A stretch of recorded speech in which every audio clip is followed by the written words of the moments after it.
Han, nandito ka na, ininin mo. Kailangan natin mag-usap. Tungkol saan? Tungkol kay Noemi at dun sa taong inupahan mo para patayin siya.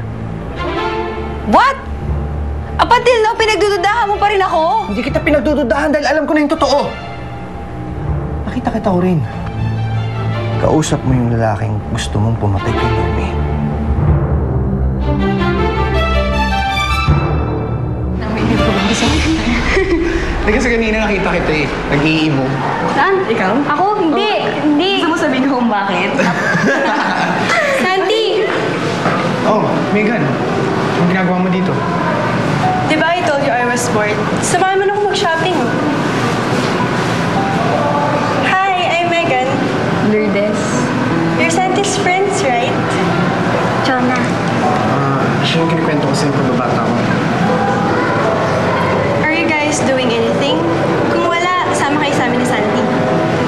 Nilakad ako eh. Ikaw, Lourdes. Hinantay na ako ng nanay ko sa bahay. Next time na lang. Next time ha, promise yan.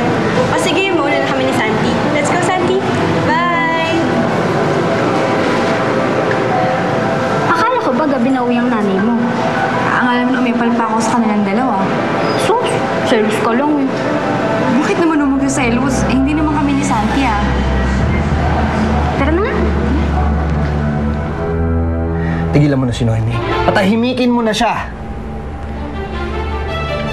Don't worry about the guy. Nakita ko lang sa news, pinatay na siya.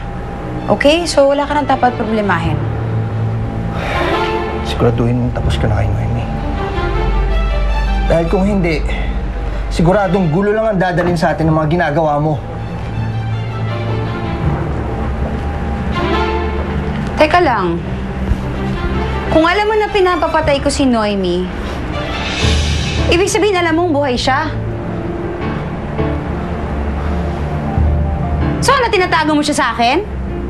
Bakit nakikita pa rin kayo? Ayan ka na naman, tamang duda ka na naman ko rin, ha? Alam kong buhay si Noemi dahil iniimbestigahan ko ang pagkamatay niya. Dahil ako ang tinuturo pumatay sa kanya, pero ang totoo, ikaw naman pala. I only did that para matahimik na yung buhay nating dalawa. Inilihim ko rin sa'yo na buhay siya para hindi mo na siya kuluhin. Para manahimik na tayong dalawa, pero ikaw naman pala itong ayaw manahimik. Don't put all the blame on me, Raul. Kung tutusin, ikaw may kasalanan lahat ng to. At anong naging kasalanan ko?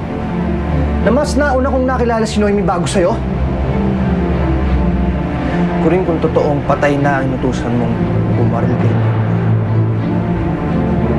Isama mo na rin sa libingan yung galit mo sa kanya.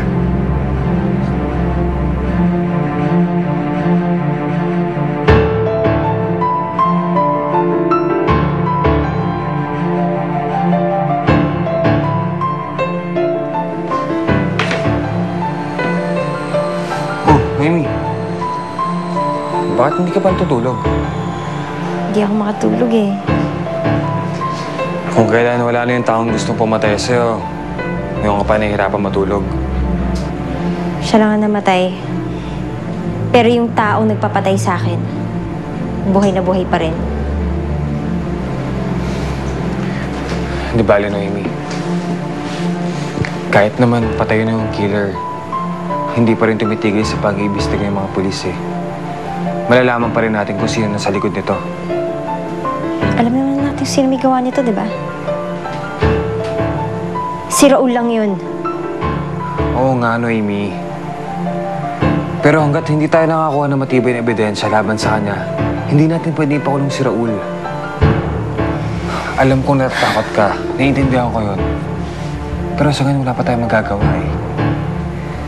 Ang magagawa lang natin, maghintay kung anong resulta ng investigasyon. Paano kung hindi niya ako tigilan? Paano kung maghanap ulit siya ng ibang taong papatay sa akin? O siya na rin ang bumaril sa akin? Ayoko na mabuhay sa takot, Alvin. At gusto ko naman iparamdam kay Raul yung takot na nararamdaman ko.